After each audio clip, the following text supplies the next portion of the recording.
Welcome to Embedded. I am Alicia White. I'm here with Christopher White, and today our guest is in person.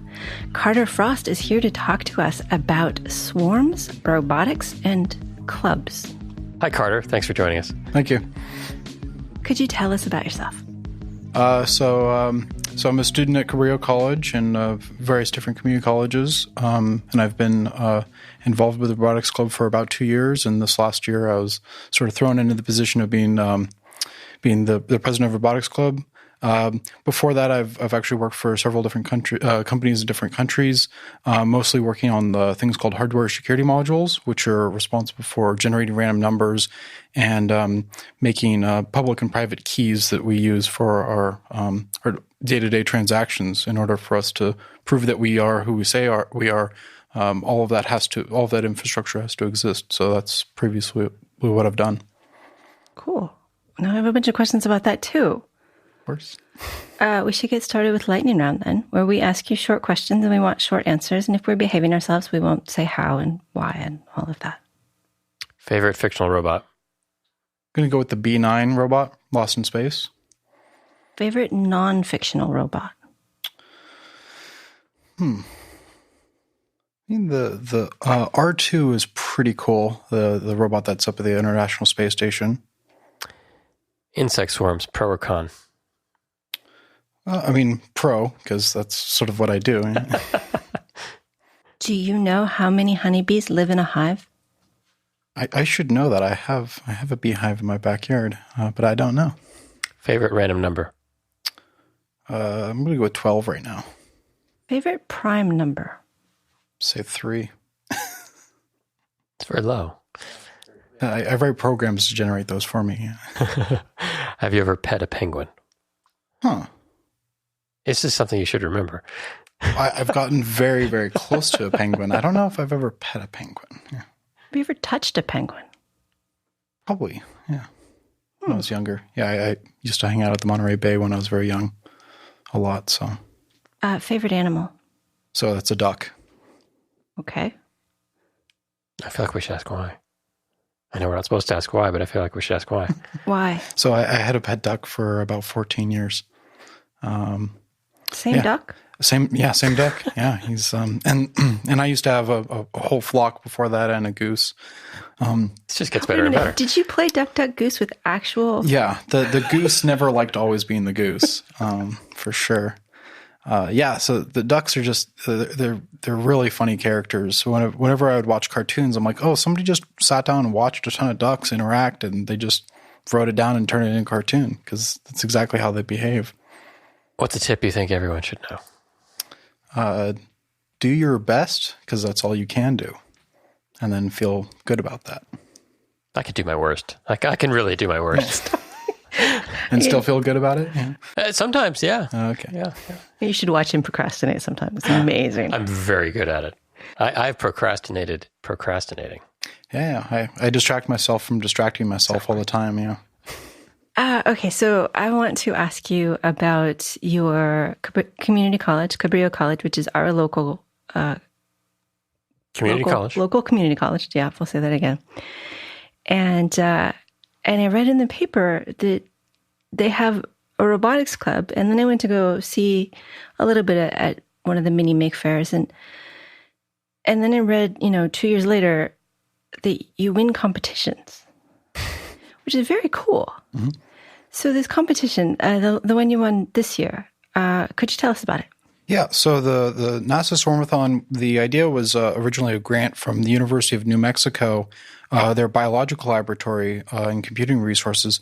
They made a proposal to NASA's education department for minority education and said, hey, we want to introduce swarming to all these different institutions and have students come up with novel search algorithms and whatnot, and solving the problems that they might run into in regards to swarming technologies.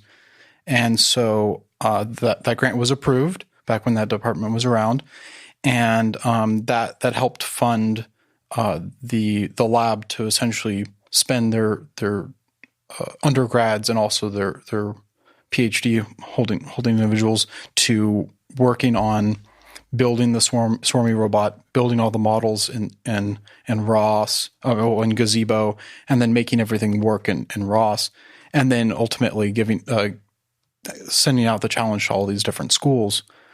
And the schools had to qualify as being minority serving institutions. So there were a lot of schools that were sort of not quite they didn't qualify for that. But luckily Cabrillo is very much a minority serving institution, and a lot of other very big universities all over the US and our territories did qualify. And so we were able to compete in the big leagues. I think the first year or so, we were the only community college that was competing.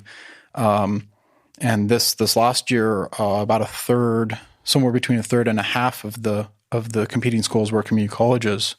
And it's really cool because we were able to put Cabrillo College on the map because we won against all these universities that are world-renowned universities. Not to name any of the names of the schools because you can totally look those up yourself. Yeah, you can look those up yourself. Yeah. And Cabrillo has something of an advantage. It's a pretty big community college, right? I mean, the student body is fairly sizable, comparable to universities. Yeah, I mean, we're about the same size as a big university, I would say. And one of the cool things is that a lot of these students are at Cabrillo College. They're just now learning good practices, good coding practices, how to program. I get to watch. I mean, I've been at Cabrillo long enough that I've seen students go from having no knowledge, this is a magical Facebook machine, to hey, I can actually turn this on, make it run programs, and make it solve problems that I thought that I didn't know how to solve. So that's really cool to watch that transformation happen with students as they're going through. As was the universities, where a lot of these students hopefully already have their stuff together. They already know what they want to do, and the fact that a bunch of students that are just now learning how to program are beating these students that theoretically have been through all of the courses already. Going back to the Swarmathon. Mm-hmm. What you talked a little bit about the robot, and you mentioned ROS, Robot Operating System, and Gazebo, which is the simulator. Yep. But what makes it a swarm? How many of these do you get? So Cabrillo College, we got 3 of them sent to us as a kit. And then during the competition, in the physical competition, I think we had 6. And then in the virtual competition, we had 8 of them. And essentially all of the robots would hopefully worked all together and would go out and collect resources that were in the arena, whatever the arena looks like, whatever obstacles are there, and then collect them to a centralized location. And so most of what all the teams did was that the robots were essentially on their own. They weren't really working together. They were sort of just trying to stay out of each other's way because there were problems with the localization. The manufacturer who made the IMU made some mistakes, so it was really hard for the robots to actually know where they were, let alone communicate with each other where they were relative to each other. So there were a lot of teams that wrote the code in the simulator that didn't have that problem, and the robots worked great. They worked together fantastically. They were able to stay out of each other's ways and implement their own search algorithms. But then the moment they put it on a physical robot, the robot couldn't tell which direction north was. Seems like a problem.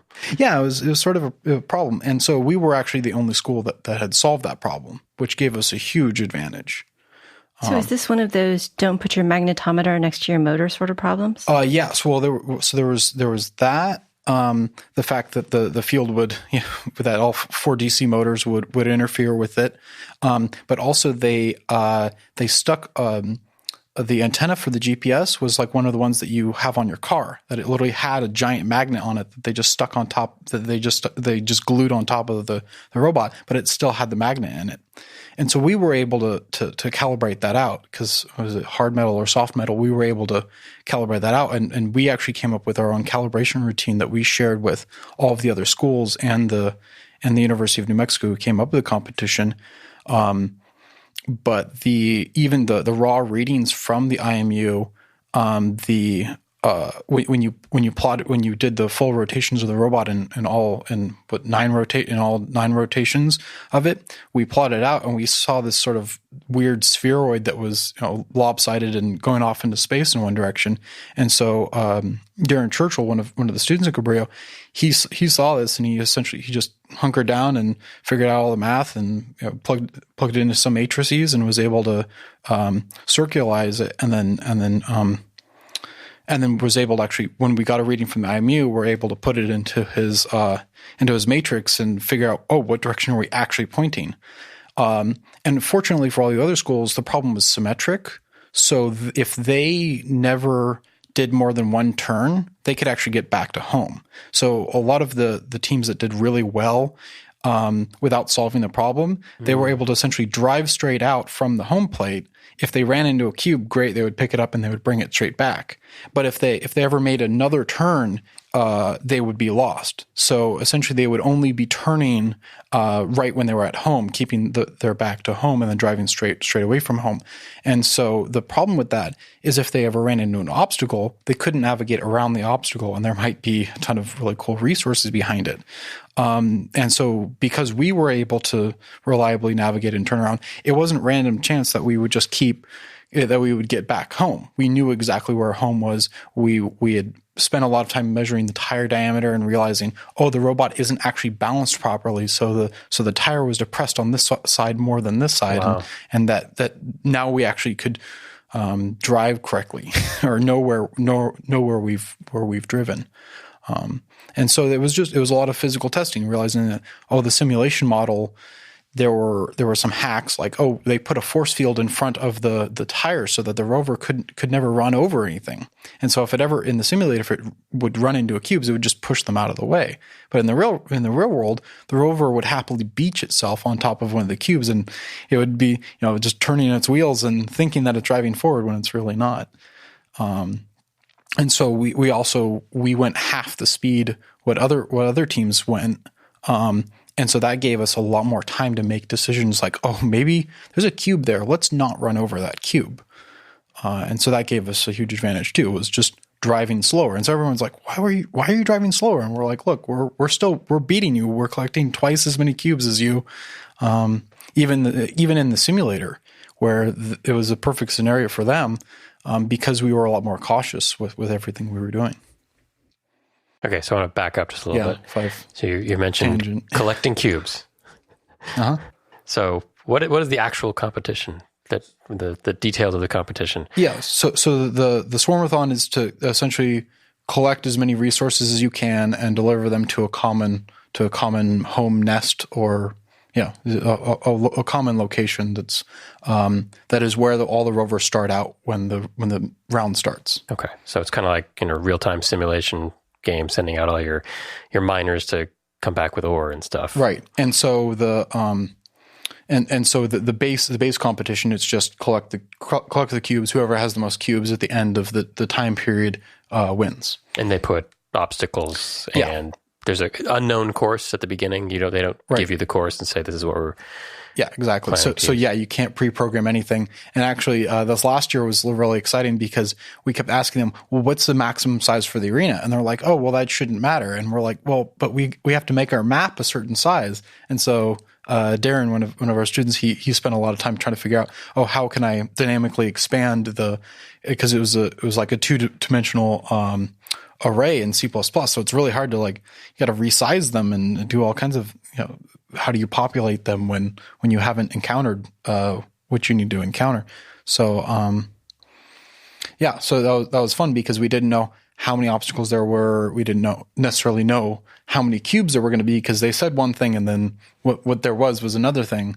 And so it was fun because we didn't know. We knew that there weren't going to be any ramps or anything like that because the robot has no way of sensing those kinds of things.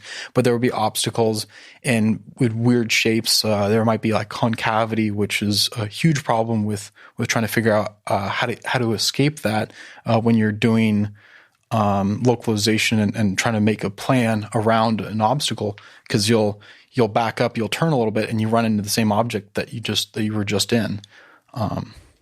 And so we had to think of all of that and buy obstacles, put cardboard boxes, build our own random things that hopefully had the proper acoustic properties, because the robot essentially uses 3 sonars in front of it to tell where obstacles are. And sonars themselves are not – I mean, these were really cheap, like $3 sonars.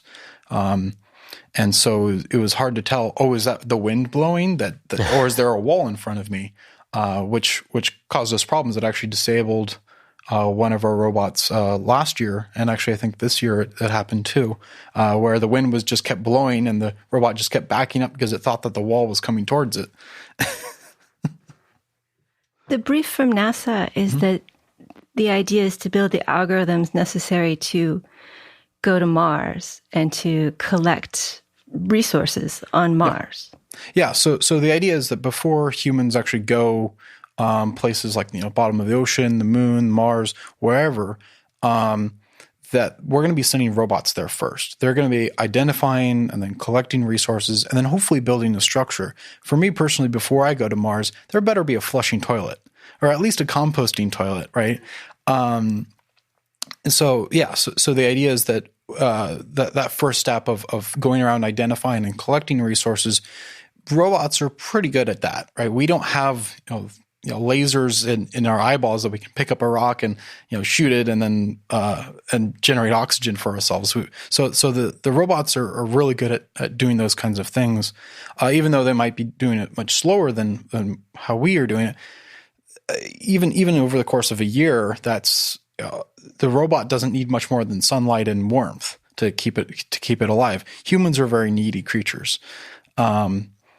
So what ended up happening was that we actually did a correlated random walk, which I don't know if you want me to talk about that. Oh, yeah. Okay. So I mean, you can look up the Wikipedia. I think they have like a sentence on correlated random walk. But essentially, we pick a random direction that is essentially sort of the direction that we were going in the first place, and then we drive a somewhat random amount within a threshold forward. And then if we don't find anything, then we pick another direction that's sort of in the direction of where we were going, and then we just keep going until we hit an obstacle. And the first thing that we would do with the planner is that we would say, okay, well, there's something in front of me. Can I get around it?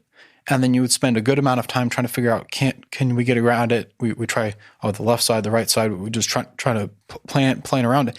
And if we find out, no, there's actually a real wall here, or a cliff, or something here, then we just sort of bounce and we continue our random walk after we've bounced and turned around. And that allows us to traverse the most amount of area in the shortest amount of time. If the competition scope was something more along the lines of collect all of the resources within the arena, then we would go with something more of like a spiral search or some kind of search that was shared amongst all the rovers. So the only collaboration the rovers really had to do was just not run into each other with a correlated random walk. And we had started writing code for divvying up like, hey, you randomly walk in this quadrant and you randomly walk in this quadrant. And we found that then the robots weren't exploring sort of the area between those two regions, and there might be cubes there, and we didn't want to risk that. But I mean, the code is pretty straightforward to write to be able to do that. But yeah, just randomly walking and having the robots occasionally, wave at each other as they were going by, worked out pretty well in our favor. You mentioned some algorithms there. The coordinated random walk is pretty standard for searching an area that you don't know much about. And you mentioned spiral, but your team had to figure out hard and soft iron calibration, which is a pretty well-known IMU sort of thing. Yeah. How much are you looking at other algorithms versus designing it yourself? So I mean, there is a good amount of whiteboard work where we would spend time just drawing out like, okay, if I was the robot, what would I do? And we even laid out cubes, and I said, okay, if you're a human and you had to cover up your eyes and look straight down, how would you go about solving this problem? And we actually did this simulation with a few students and say, well, what would you do? And we had a few students watch the student that was looking straight at the ground and say, okay, well, what is this person doing? and then we would try to, write out in an algorithm if it was something that was really obvious. And we would go, okay, let's actually write the code to do that and see, is that more effective than what we had? And so I wrote a test series that I had like 50 to 100 simulated worlds, like environments where the cubes were laid out, and I could test those things. So if somebody said, "Oh, I have a really cool search algorithm, I want you to try it," I'm like, "Great," and I would just pull it and run it, and they would spend about 2 days and say, "Oh no, that search algorithm performs worse or more poorly than what we have over here," or "No, that there's features of that are really cool." And so what was neat was that with the correlated random walk that we originally had, was 2 years ago, we were able to say, well, there's these features from these other algorithms of, oh, well, when we do a bounce, we bounce off the wall like this. That was sort of a byproduct of other people coming up with other algorithms. So yeah, we spent a lot of time on the whiteboard trying to figure out other things and sort of adding little details and whatnot. But you didn't spend a lot of time looking at papers and books and robotic. Yeah, I mean, we did. We watched. Darren Churchill sat hunkered down and watched a ton of ROS tutorials and took some classes, some MOOCs online to learn more about ROS and figuring out those kinds of problems. And we spent a lot of time on Wikipedia trying to figure out some of the problems that we were running into. And some of it was, we would read a paper and say, okay, well, is this person actually right? This is somebody's PhD thesis.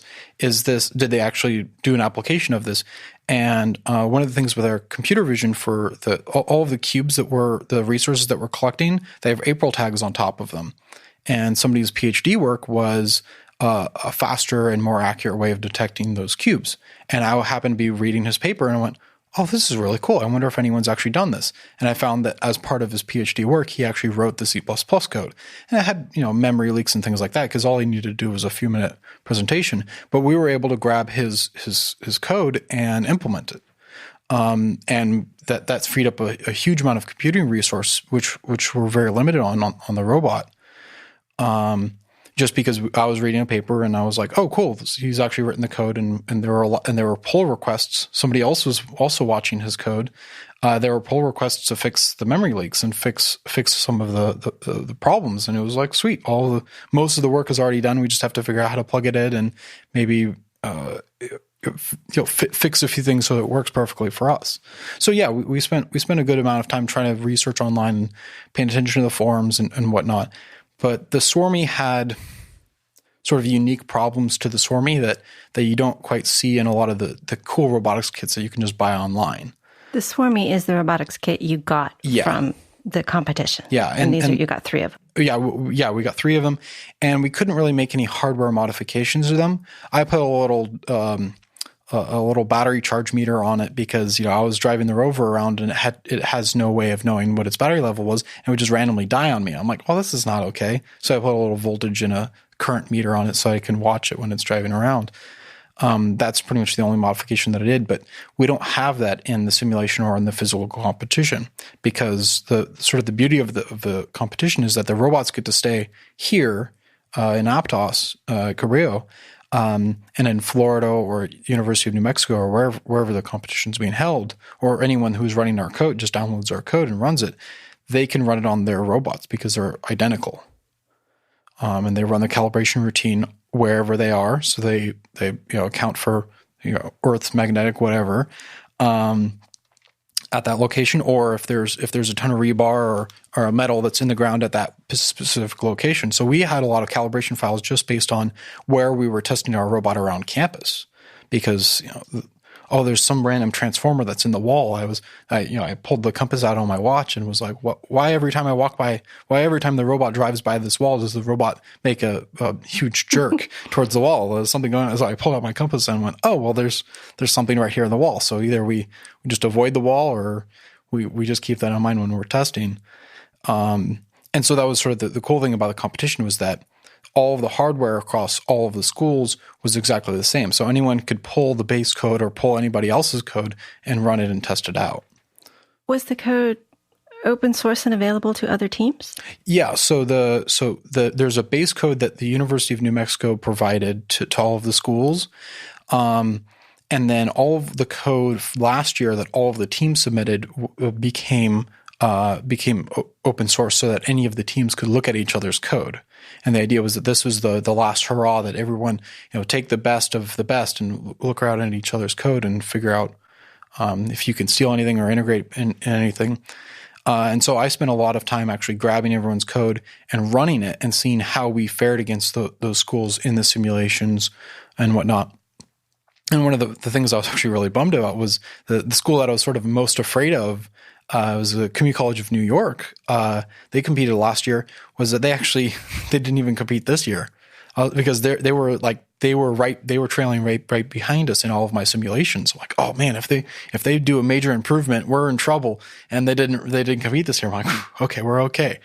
But yeah, so it's cool because we could look at each other's code, and we have a Swarmathon forum that all of the other teams would ask for help. And the University of New Mexico, the people who are running the competition, they're very busy because they're teaching classes and they're busy doing all of their other things.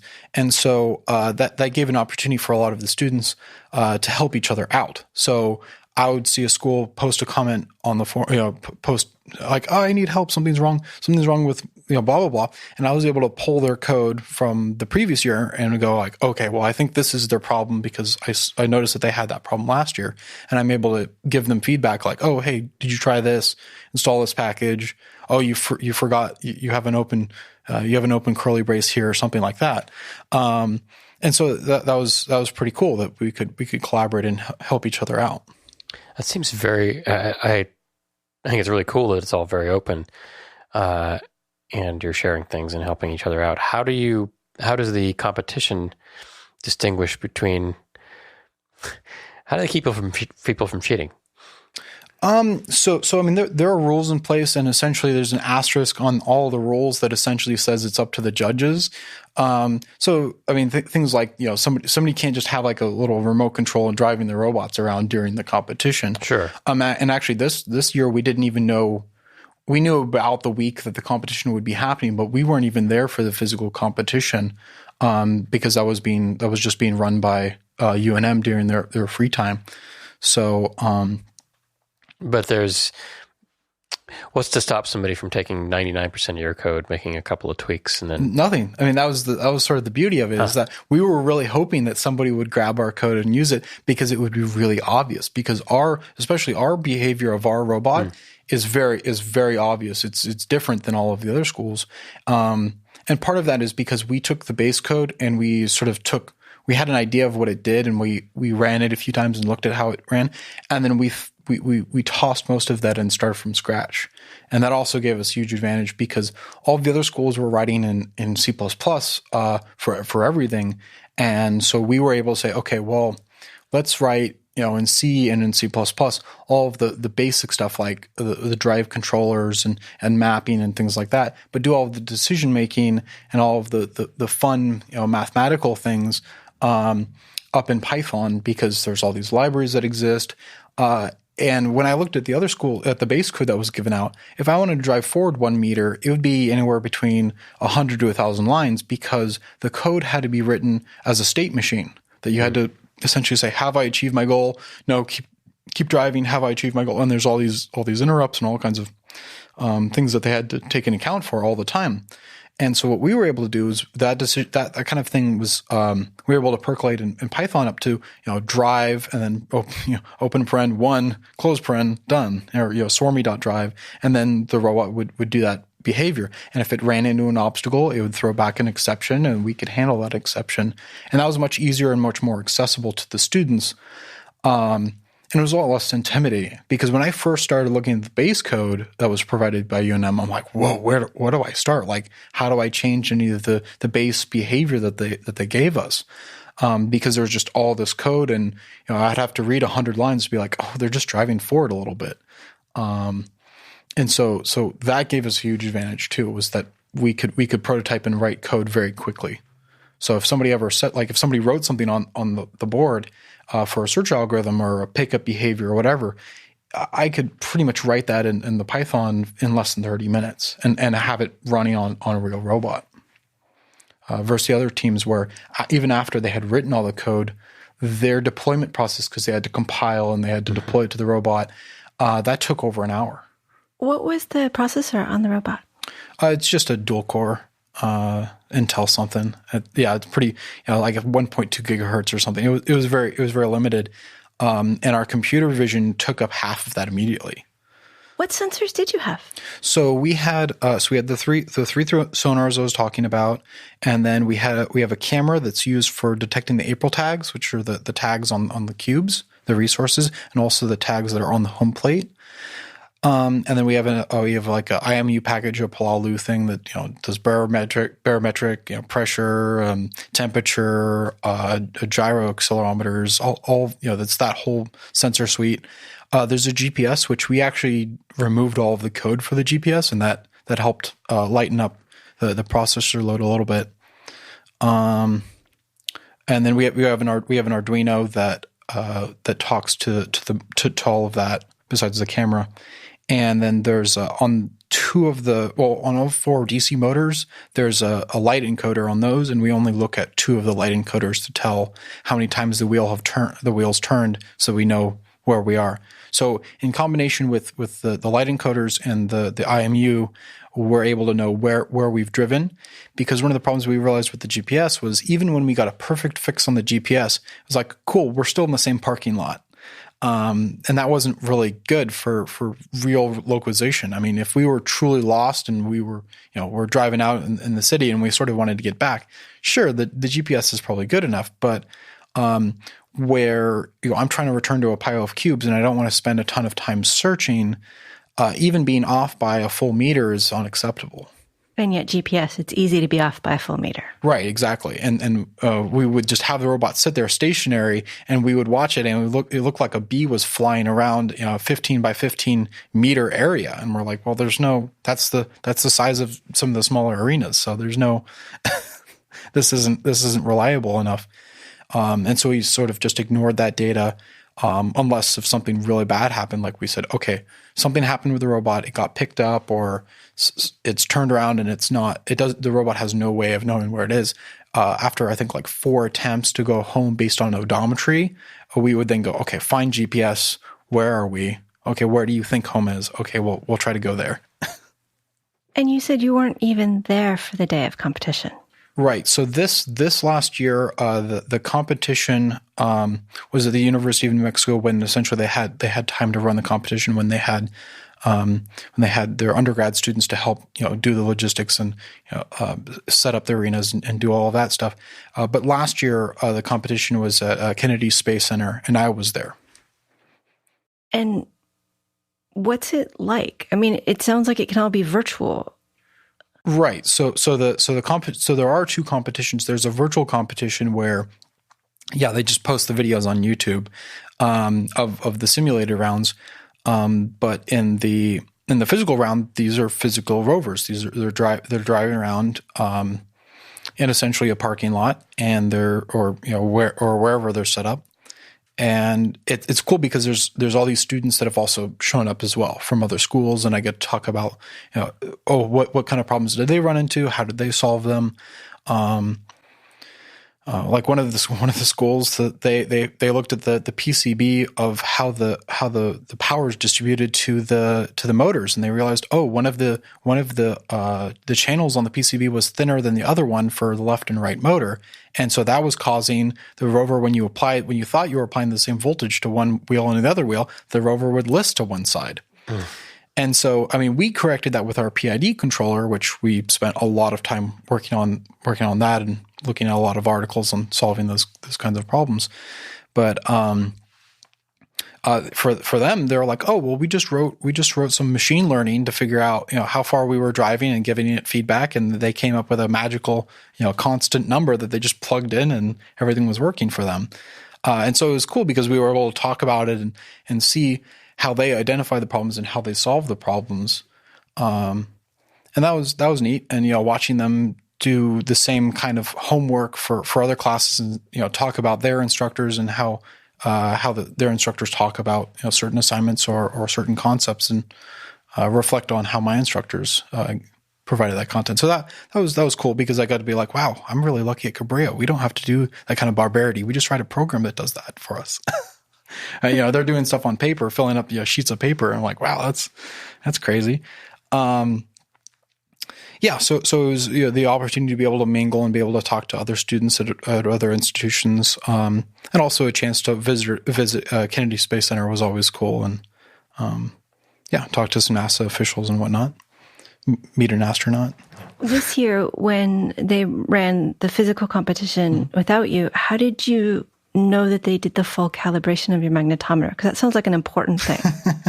So we put in a lot of warnings on our diagnostics that that we could check the calibration. We have our robots check their own calibration. And we print out in a diagnostics message that says, hey, you haven't calibrated me properly. And we're very obnoxious with that. Mm-hmm. Originally, what we used to do was we actually deleted the calibration file. If we decided that it wasn't good enough, we'd be like, error, we're deleting the calibration file. It's not there anymore. And we were like, well, okay. Even a really bad calibration is better than no calibration. And so we're like, okay, we're just going to continue. We're going to operate the robot even with a bad calibration. And then also Darren Churchill wrote a 2D calibration where the robot could calibrate itself. Just by going in a circle. Just by going in a circle a few times. The thing is that wasn't. It's not perfect because you don't have all the roll and pitch and accelerometer and all of that stuff. So if it goes over a bump or whatever, it's really hard for it to tell.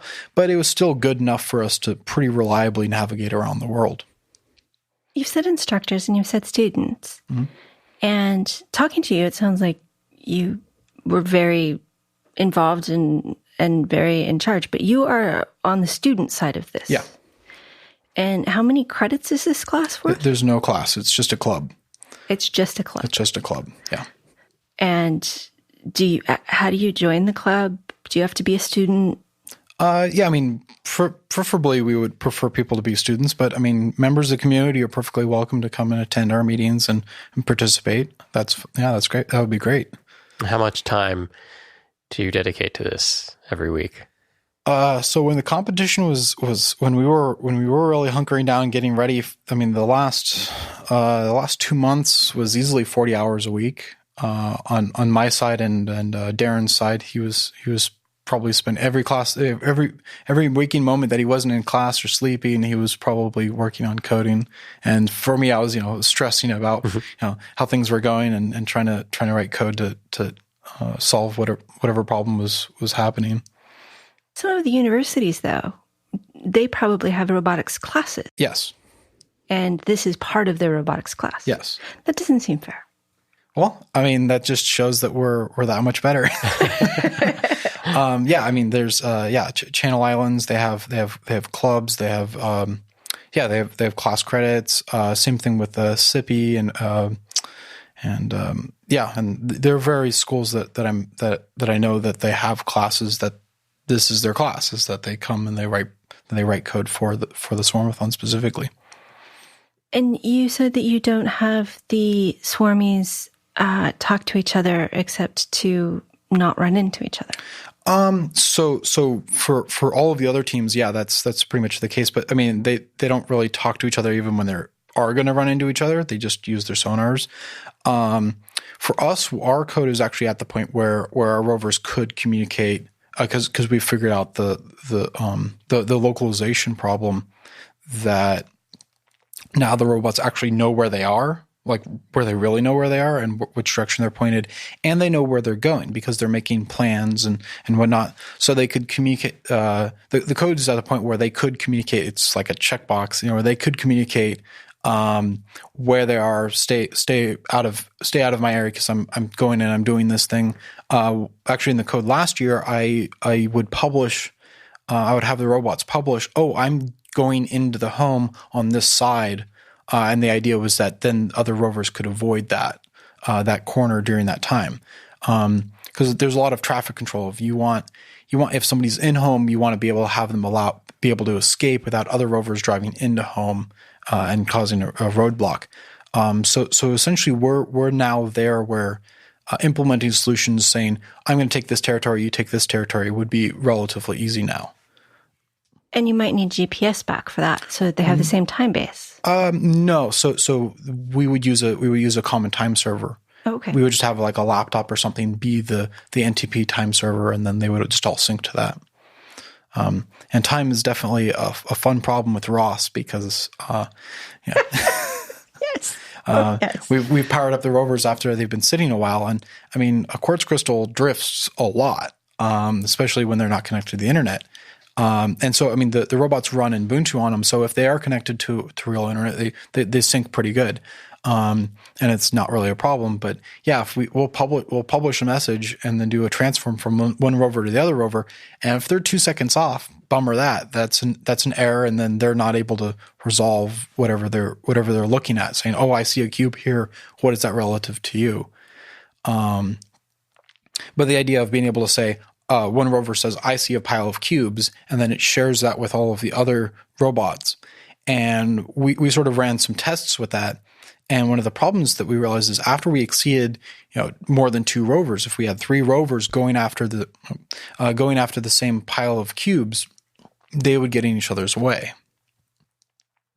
So, sort of doing that sharing of, oh, I see a pile of cubes or I see an obstacle here, wasn't really beneficial. And there was natural drift to the odometry that didn't really make sense to say, oh, I see an obstacle that's way out in the frontier. It's out here, and share it with the other rovers, because that might be somewhere else relative to the other robots based on their drift. I mean, the further and further away we get from home, even if it's a few inches, that's going to add up, especially if you're transforming from one rover to the other rover. Saying, oh yeah, 20 feet away that there's a wall here. Well, that wall a rover might drive up to it and be like, I don't see a wall here. Well, what do you do then? Do you erase it from both rovers' maps? Well, one of them might be, probably shouldn't erase it because that's a way to get back home. It has to avoid that obstacle because maybe it's still on the other side of that obstacle. So, map sharing is a fun problem that we sort of dove into and we played around with, and we went, well, okay, right now for the scope of this competition, we don't need to do that yet. I mean, this is a simultaneous localization and mapping problem, a SLAM problem, which is pretty well known in robotics. Yeah, and so we initially started looking at a lot of SLAM things, but the sensors that we had didn't allow us to do like the cool visual SLAM completion and closed loops that we would have really loved. I have a Curie robot, and yeah, that robot has a laser grid in its chest, and it's able to look at furniture and go, I know exactly where I am. And I'm like, oh, I wish we had this on the Swarmy, but we don't. We have these 3 little sonars that are pretty unreliable. And you can't use your camera. You can only use your camera for identifying the tags. I mean, the camera is pretty much pointed straight at the ground. You can only see about a foot, maybe a foot and a half out, or what is it, 20 centimeters in front of you, which when you're looking at pavement, it's really hard to say, oh, I've seen this pavement before. Yeah. Or even lines in a tennis court that you don't know. I mean, yeah, with the compass, we know exactly which direction we're pointing, but we don't know necessarily, are we looking at that same line or not?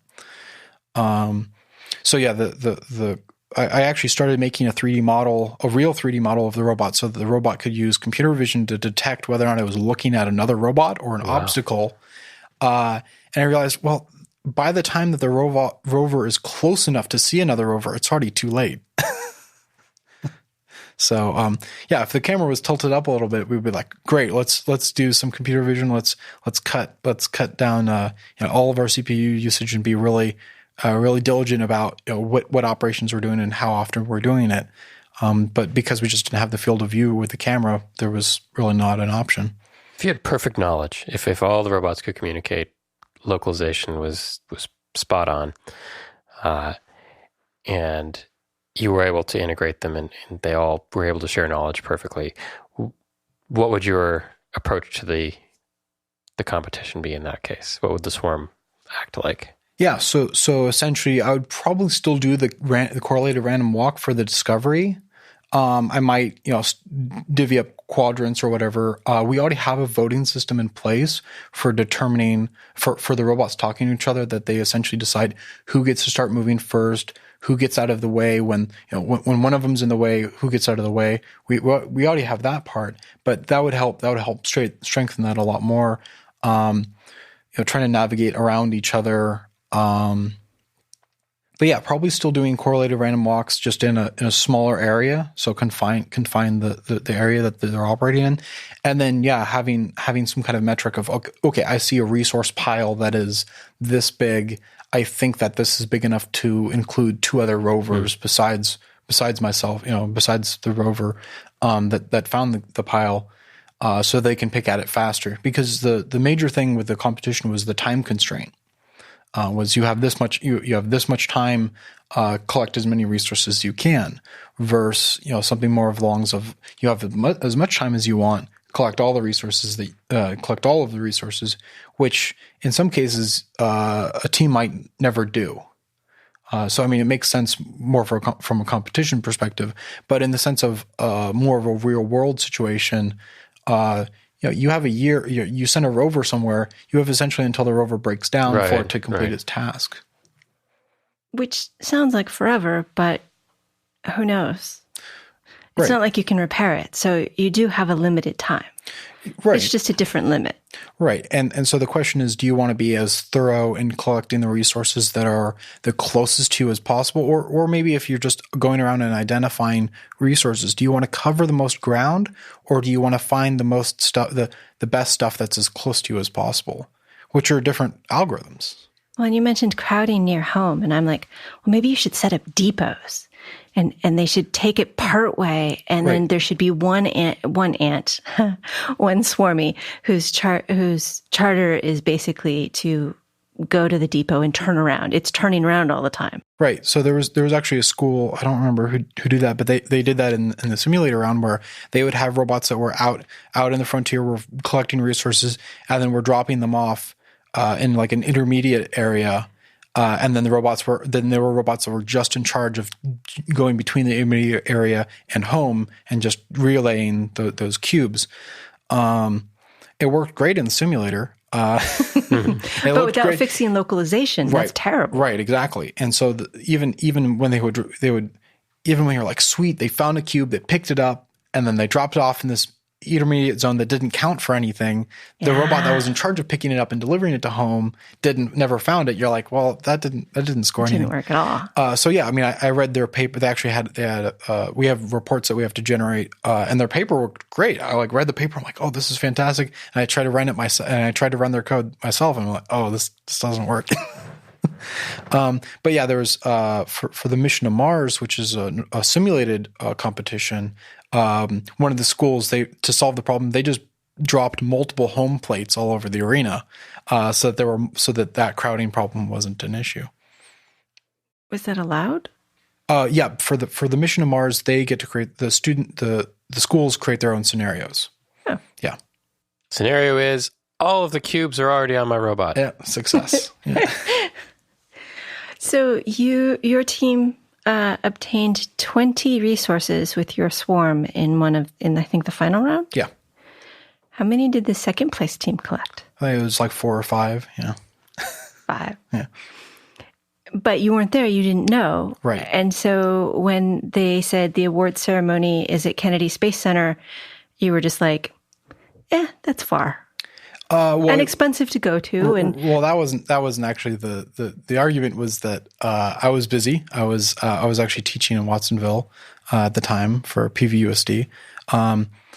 But yeah, we got a call and said, hey, no, you actually need to be there. And I'm like, well, I can't be there. And so I contacted our advisor and one of our team members and said, hey guys, they need us to go. So they jumped on a plane and flew out. And there was a check. There was a check. It didn't even cover the airfare, yeah. Which is kind of a bummer, but winning is still pretty cool. Yeah, but we still have this giant novelty check. Our advisor spent a great deal of effort trying to sneak it onto the plane, and because it's too big. Oh yeah, yeah. The novelty check is massive, so of course he has a huge story about how he got it on the plane and whatnot. But now it's actually sitting in the CIS lab in the STEM Center at Cabrillo College. So we were able to get the novelty check from Kennedy Space Center to Cabrillo College. And you were president of the robotics club this year. Yeah. I'm on your mailing list, so I know you send out like parliamentary rules of order style meeting notes. Yeah. Why is it so formal? So, I mean, I've been involved with the student government for years before then, and so the money that we use is actually public money. It gets collected from students, but because Cabrillo College is a state institution, all the things that even the clubs do is the same as if a California assemblyman was doing something. That it's the same laws that bind us. Yeah. So when somebody does sneaky stuff with an election or whatever, it's the same as if you're getting somebody else elected instead of Gavin Newsom or whatever. That it's the same legal. I mean, the courts probably won't consider it just as bad, but in the sense of what's written in the law, what applies because it's an institution that's using public funds, that the same rules apply. And so, I'm like, well, if I can at least put a lot of that on my side, that I already have that pre-made, like I'm writing out emotions for some people and putting on a slip of paper and saying, here, can you say this? And then they decide whether or not they want to say it or not. That I'm sort of preparing things so that we're doing things correctly. And you're president this year. Yeah. But you're actually fairly new to the club. Yeah. So this is my second year in the club. Yeah. But the club's been around for a while. Yeah, the club's been around for about 5 years or so. And they've been doing other competitions and doing well. Yeah. So I think originally the robotics club did like the ROV underwater competitions, and from what I hear, we did very well, and we were winning all of those competitions. And they got fed up with winning. They kept winning until and then they started moving on to building robots, playing with Arduinos. They built a 3D printed quadcopter, and doing things like that. And then the Swarmathon came around like 3 years ago, and so the club very much changed course into a lot more of this software club, where we were working with a robot, testing the robot, but most of the work was either wrangling the Swarmy of making sure that it's not driving off where it's not supposed to, and moving cubes around, and software. And so the nice thing is that the competition's over, so we're able to now go back to doing other robotics things where we will be able to design our own robots, be able to get kits and build them, test them out, and learn more about just the general things of robotics, instead of just focusing on software. Because that was originally the club. We had a lot of engineers and whatnot that wanted to build stuff. And actually, one of the cool things is that a lot of the members from the club formed another club, the Aeronautics Club on campus, and they started building things like that. And then another club, the Rocket Club, also formed from the Robotics Club. So the club was this great spot where we collected a lot of students. They were able to sort of specialize, and they were able to form their own clubs, which was really neat. And there are a lot of STEM clubs. There are a lot of STEM clubs, yeah. And one of the things that I was surprised with the Robotics Club was you do a lot of outreach.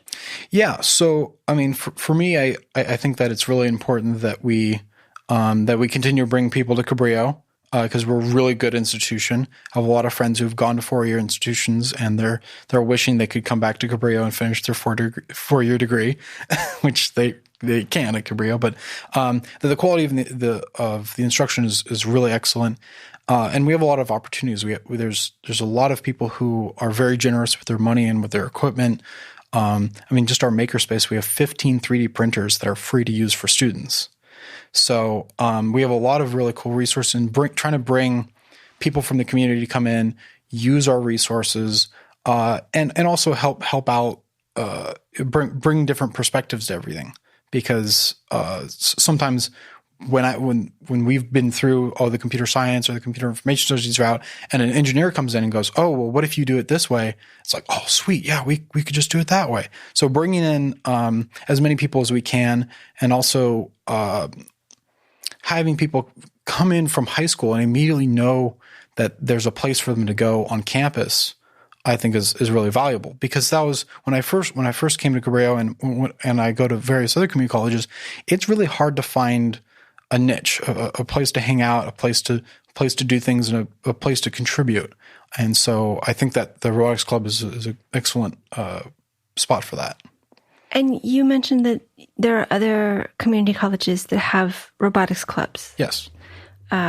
You mentioned New York, but do you think it's common, or do you think it's like 1 in 100? Well, not quite 1 in 100, because I know that there's a few community colleges here in California, and we have 113, 114 community colleges, and there's a few here. I think it's pretty rare, because a lot of community colleges don't have necessarily even a computer science program or department.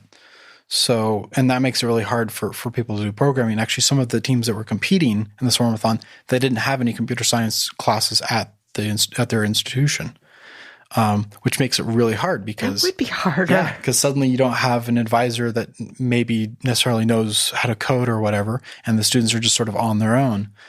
And so that was one of those things of on the forum, I would occasionally get questions that was like, oh, this person doesn't know how to allocate memory in C. Like, oh, okay, well, let's help them out. Let's help them out in this and get, send them some guides of like, okay, this is what I think you're trying to do. Here's a few lines of code. Hopefully that helps out. Here's a YouTube video explaining the problem you're having. And so, yeah, it was cool because these people were trying to solve problems without being, I don't know, tainted by how normal education is teaching things, which can be really good and really bad at the same time. You don't know what's impossible. Yeah, right. You don't know what's impossible. Exactly. Which sometimes is awesome and sometimes just leads to pain. Yeah. And you have been at Cabrillo for a while. Yes. I asked you if you watched the show Community, which is about going to community college for longer than 2 years. Why? Are you graduating soon?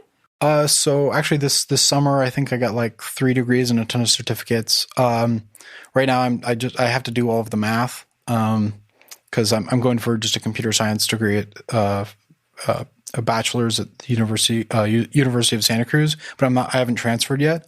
So, I want to sort of front load and do all of the math. So even if I have to retake all the math, I'm at least familiar with it. So, I actually really struggle with math.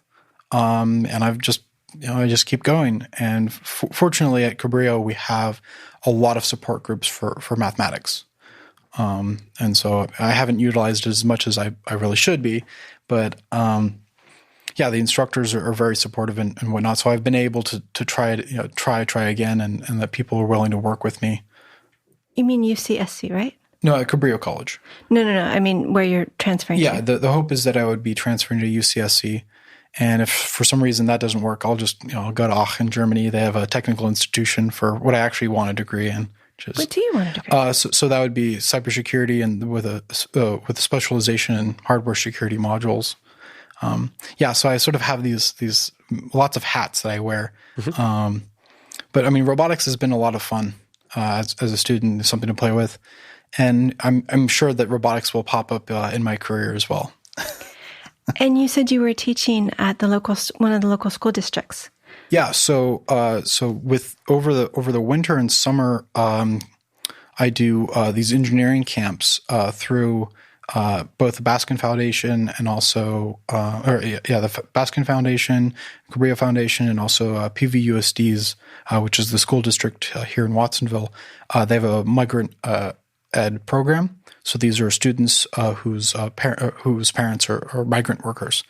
And so I do these engineering camps. We have girl camps and we have boy camps, and they tend to be around junior high age and early high school age, and we do all kinds of engineering projects. We talk about structural engineering. I mean, we talk about all the different engineering fields. We have lots of projects where they build stuff. They build wind turbines. We just had them build their own RC car from scratch. With twisted pair from a Cat 6 and popsicle sticks and tinfoil and some DC motors and all kinds of different projects. So I've been doing that for like four years or so. And then also I had been doing, I was, for the last 2 semesters, I was a supplemental instructor here at Cabrillo College, which I get to come in as a student and have the students who are taking a normal computer science class, and I get to talk about what kind of coding practices should they reinforce, what's good coding conventions, how to comment, what are useful comments, things. Students come and go like, oh, I got a bad grade on this. I'm like, oh, okay, well let's learn about why. What the instructor is expecting, and what's good practices and what's bad practices. I don't want to see a break in the middle of your loop. Yeah, what are some good practices and bad practices in writing comments? So, I mean, for me, I've experienced this firsthand and secondhand and third hand. With comments, I always write comments for trying to if there's something that is not immediately human readable, like the code itself isn't just explanatory, which hopefully you write code that just is explanatory. If you're writing Python, that's pretty easy, but in some other languages, that's not quite the case. But writing comments that are explaining what you're doing, how you're trying to achieve it. I mean, not necessarily just saying, oh, this thing takes in these arguments and it returns these things. Maybe what is that block of code doing? Because one of the things that I've noticed is libraries change. And so code that works perfectly fine will break. And one of my former companies I worked for, they had a consultant who was writing code, and he literally wrote a block. He wrote for a block of code. He wrote, "This code is really important. Don't delete it." And it was just ugly code. And we're like, why is this code just not working? And we just took out that block of code, and everything started working. Like just leaving a comment saying, don't touch this, this works fine. That's not useful. Maybe if you're like, oh, this is a hack to solve this problem in this library, we're like, okay, well, they patched the library and now this hack doesn't work anymore. That would be something that would be useful to know. Be wary of any comments that start with, I am a genius. Yeah. Yeah. They should have special comment markers. And so, yeah, so I mean, leaving, and then I leave a lot of like to-dos for myself of like, or partially implemented things that I haven't quite gotten to yet, because there are many times when I'm working on a project, I get distracted with another project, and then 2 months later I'll pick up the original project and be like, well, what was I doing here? Because I didn't leave good enough comments for me to be able to pick up where I left off. So not only leaving comments for the next person who's taking over your job, but also leaving comments for yourself, so that when you pick it up, or you get paid as a consultant to come back and work on your own code that you left it there. And I mean, I've worked with people that they do stuff like they'll have comments locally and then they strip the comments before they push it, and you're just like, oh, this person needs to get fired. Like, so I think it's really important to document as much as you can, and then even when things aren't appropriate to document in the code, a lot of companies have wikis. So I'll just, I'll be like, hey, give me permission to the wiki. I'm going to create a few pages and explain what my code is doing. I think that leaving enough left behind is really important. If somebody needs to come in, that they're not cursing you, that they're thanking you for leaving a nice breadcrumb trail. Breadcrumbs. That's the way I look at it. Yeah. So the club is interesting, and the college is very cool. Although I say that not having taken any classes there, even though it's very cool. But I do wander the campus. How do you get funding to do the robotics club? Some of the funding comes from the student fees that are collected, but a lot of the funding is actually from donations from community members. People will come in and bring equipment. People will go to the Cabrillo Foundation website and we'll just type in the notes field, say Cabrillo Robotics, and that's a huge way for us to be able to get money for being able to buy hardware for various different projects. Do you have any projects you particularly want hardware for, or things you're looking forward to? So one of the cool things about the Robotics Club is that we have a lot of members, and so diversity is good. Having any kind of equipment that's any kind of robotic development kits would be happily welcome. So I heard that there's an iOS or there's an iRobot person who comes on the show a few times. So we would love one of your kits. But yeah, any kind of the robotics kits. would be appreciated, but also being able to build our own hardware, being able to say, I want to buy 20 time-of-flight sensors or something like that. Being able to have the money to be able to do something like that would be great. And so you have a contribution page on the Cabrillo Foundation. Yeah. Okay, we'll put that in the show notes. Great, thank you. Well, Carter, I think that we have kept you long enough for a weekend afternoon, especially as school is starting soon. Yeah, so I think it's in a week or two, yeah. Do you have any thoughts you'd like to leave us with? Yeah. So, I mean, as I said, do your best, because that's all you can do. And I mean, networking is really important, for students, especially, just going to conferences and, asking really good questions and, and talking to people at booths. If you're interested in a topic, that you don't necessarily just have to keep sending your resume to everybody, that if you go and physically meet people, there's a lot of meetups and whatever, those are great opportunities. Our guest has been Carter Frost, senior student troublemaker at Cabrillo College. He is also president of the Cabrillo College Robotics Club, as they won the NASA Swarmathon for 2019. Thanks, Carter. Thank you.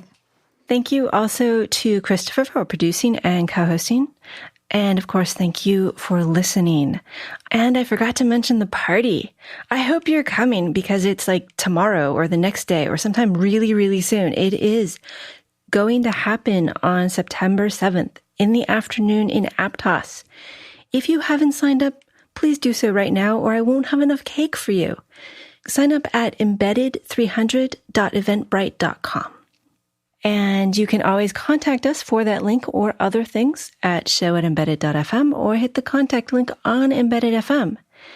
And now a quote to leave you with. And this is coming from Jeff Winger. You are all better than you think you are. You are just designed not to believe it when you hear it from yourself. Embedded is an independently produced radio show that focuses on the many aspects of engineering. It is a production of Logical Elegance, an embedded software consulting company in California. If there are advertisements in the show, we did not put them there and do not receive money from them. At this time, our sponsors are Logical Elegance and listeners like you.